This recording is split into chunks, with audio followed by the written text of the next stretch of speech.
नमस्कार बाबू। आज हम लोग पढ़ेंगे क्लास 12 का बायोलॉजी पार्ट 1। एकदम शुरू से चलते हैं बायोलॉजी। यदि नहीं समझ में आएगा बायोलॉजी तो फिर कहना कि सर ये समझ में नहीं आ रहा था। ठीक है, एकदम बेसिक से पहले पार्ट है। पहले पार्ट का नाम है जीवों में जनन। यानी जीवों में मतलब जो जीव जंतु होते हैं उनके में कैसे जनन होता है। ठीक है, रिप्रोडक्शन इन ऑर्गन्स अंग्रेजी में बोलते हैं। रिप्रोडक्शन होता है प्रजनन करना। तो जीव में कैसे जनन होता है, जीव जंतु जैसे पक्षी है, हाइड्रा है, अमीबा है, ये लोग कैसे अपना संतान उत्पन्न करते हैं, इसके बारे में हम लोग को अध्ययन करना है। तो जीवों में जन्म मतलब जीव जंतु कैसे बच्चा पैदा करते हैं उसी के बारे में पढ़ना है। कोई बच्चा स्वयं से पैदा कर लेता है, यानी कोनो पुरुष की आवश्यकता बनाए पड़ी, वो स्वयं से बच्चा पैदा कर देगा। किसी को बच्चा पैदा करने के लिए पुरुष की आवश्यकता पड़ेगी, यानी नर और मादा चाहिए। तो इसी के बारे में हम लोग डिटेल्स पढ़ेंगे। सबसे पहले हेडिंग पड़ेगा जनन, रिप्रोडक्शन। यानी जनन किसे कहते हैं। तो जनन किसे कहते हैं बाबू? तो जनन उसे कहते हैं ना जो अपनीय जैसे जीव का निर्माण कर देता है, उसी को जनन कहते हैं। जो अपनीय जैसे जीव का निर्माण कर देता है मतलब कि ये होता है कि जैसे हाथी है तो हाथी ना पैदा करेगी, सांड नहीं ना पैदा कर देगी। तो जो अपने जैसा ही जीव उत्पन्न करता है उसी को कहते हैं जनन, रिप्रोडक्शन कहते हैं। ठीक है, इतना समझ में आया। जैसे हाथी है तो हाथी पैदा करेगी, राक्षस नहीं ना पैदा करेगी ससुरी। बंदर है तो बंदर पैदा करेगा, घोड़ा नहीं ना पैदा कर देगा। यह कहते हैं कि जो अपने जैसा ही जीव उत्पन्न करता है उसी को कहते हैं जनन। जो अपने जैसे जीव उत्पन्न करते हैं उनको क्या कहते हैं? जनन कहते हैं। जनन के बाद आता है एक टॉपिक आता है जनक किसे कहते हैं। जनक समझ रहे हो बाबू? जनक किसे कहते हैं? इन्वेंटर कह सकते हैं हम लोग। तो जनक किसे कहते हैं? तो बाबू सुनना, जनक किसे कहते हैं? जनन और जनक में अंतर है। ठीक है, जनन उसे कहते हैं जो बच्चे पैदा करते हैं अपने ही जैसे। आज जनक किसे कहते हैं? तो जनक बाबू देखना किसे कहते हैं। जैसे कहते हैं कि फिजिक्स का जनक फलाना, का बायोलॉजी का जनक हाई है, तो ऐसे जनक उसे कहते हैं ना जो जीव को उत्पन्न करते हैं, उसी को जनक कहते हैं। जैसे मान लेते हैं कि हम इतने बड़े हुए हैं तो हमको पैदा करने वाले जो माता पिता है ना, वो जनक हैं। यानी जिसने हमको निर्माण किया, जिसने हमको बनाया, यानी हमारे मम्मी पापा ने हमको पैदा किया, तो वह लोग जनक हैं, समझे। और हम क्या हो गए? तो संतति हो गए।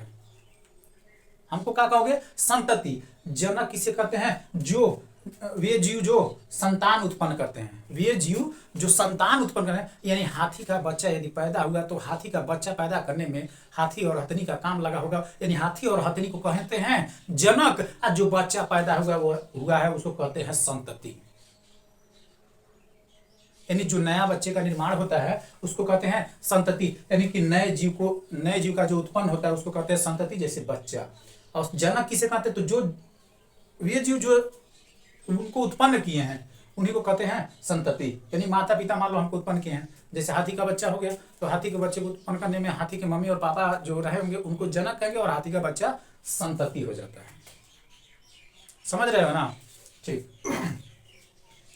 अब उसके बाद देखना जीवन काल किसे कहते हैं। तीसरा हेडिंग क्या है? जीवन काल। देखो बाबू, जो जितना दिन तक जीता है ना उसी को जीवन काल कहते हैं। जो जितना दिन तक जीवित रहता है उसको जीवन काल कहते हैं। कहोगे सर मान लीजिए आप बीचवा में कौन के टपक गए, एक्सीडेंट हो गया, मर गई, तो उसको नहीं जीवन काल कहते हैं। जो प्राकृतिक रूप से मृत्यु होता है, यानी ईश्वर के द्वारा मारा गया होता है, उसको कहते हैं जीवन काल, लाइफ टाइम,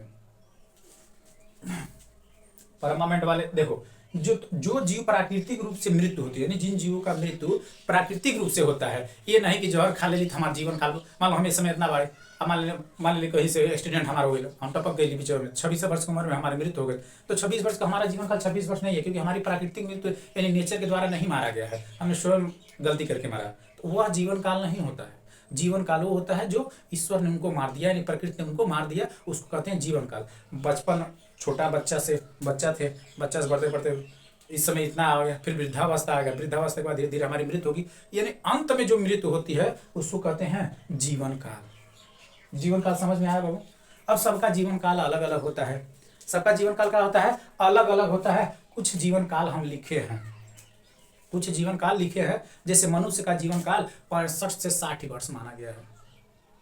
मनुष्य का जीवन काल कितना हो गया है? 65 से 60 वर्ष। पूछेगा कोई तितली के जीवन काल बताओ जौन उड़ेली कुलिन, तो 1 से 2 हफ्ता, 1 से 2 हफ्ता, यानी 1 से 2 वीक तक वो जिंदा रहेली प्रत्येक तितली। ओकरे बाद उनका अंतिम दिन आ जाला। जो अच्छी तितली रहेगी वो 2 हफ्ता तक जिएगी, जो थोड़ा कमजोर रहेगी लकवा को मार दिया रहेगा तो वो पहले ही टपक जाएगी।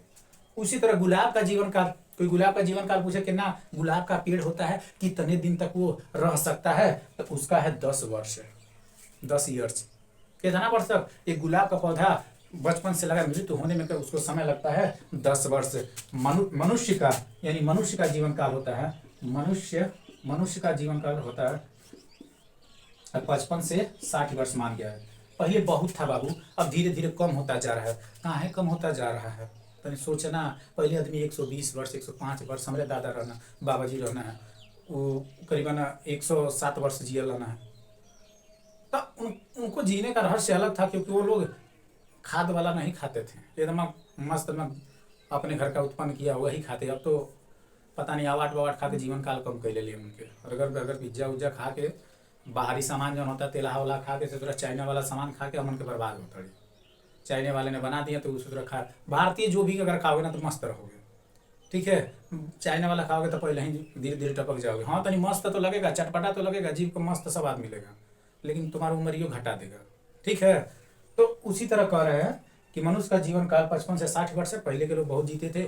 हमारे बाबा जी जो हैं उनका मतलब उनका ससुराल था, माता जी का जो बाबा थे उनको हम लोग बंदरिया बाबा बोलते थे।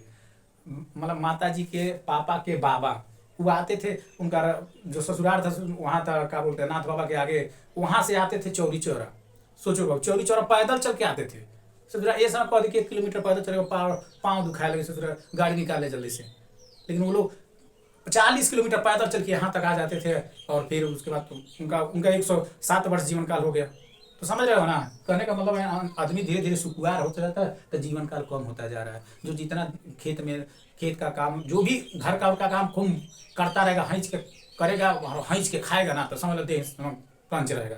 नहीं तो भोतरा नहीं, और ससुरा अपना रूम में पड़ा रहेगा। हम वो भोतरा हो गई बड़ी, ससुरा दिन भर रूम में पड़े रहते हैं, कोनो काम ना धाम रहता है, काम क्या करे। अब दिक्कत है, हमारी जीवन काल कम होगा।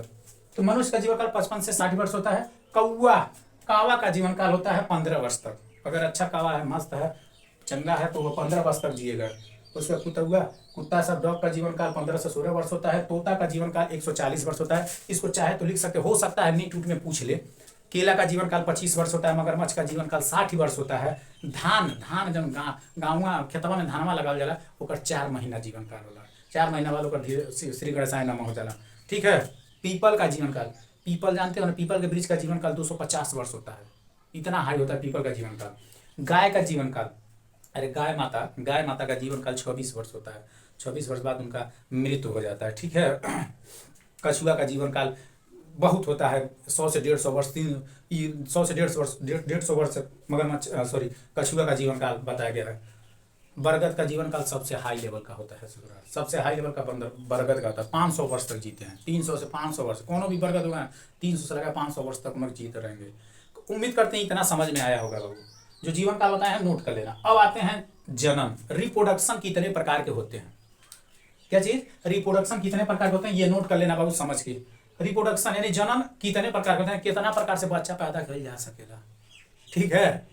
तो देखो बच्चा 2 प्रकार से पैदा किया जा सकता है, यानी जीव जो जीव होते हैं वो 2 प्रकार से बच्चा पैदा करते हैं। एक होता है अलैंगिक और दूसरा होता है लैंगिक, ठीक है। ये सेक्सुअल्स और सेक्सुअल्स बोलते हैं, ठीक है। अंग्रेजी थोड़ा हमारी कमजोर है तो अलैंगिक और लैंगिक जनन। अब कोई क्या कहे अलैंगिक जनन को ना कह जाला दे बाबू। अलैंगिक जनन उसे कहते हैं ना जो अपने आप से पैदा कर ले, समझ रहे हो। अपने आप से मतलब कौन पुरुष की आवश्यकता नहीं बा, लाभ अपने से जो मन करता है पार्टिकुलर एक मौसम में ही वो पैदा करते हैं, हर समय नहीं प्रजनन करते हैं। तो कहते का मतलब है कि जन्म जो जिसमें नर और मादा, इसमें से या तो नर, वैसे तो नर नहीं पैदा कर सकता, अधिकतम तौर पे मादा ही होती है। मादा बच्चे को जन्म दे देती है, तो उसको कहते हैं अलैंगिक। इसमें लैंगिक में माता पिता जरूर, यानी नर और मादा दोनों मिल के बच्चा पैदा करेंगे। नर और मादा यानी महिला और पुरुष मिलकर यदि बच्चा पैदा करते हैं तो उसको कहते हैं लैंगिक। और केवल मादा, अधिकतर माना जाता है कि मादा अपने बच्चे को जन्म देती है तो उसको अलैंगिक कहते हैं। इतना नोट करो कहीं तक। अब वही ऊपर करके लिख देते हैं और समझा देते एक बार।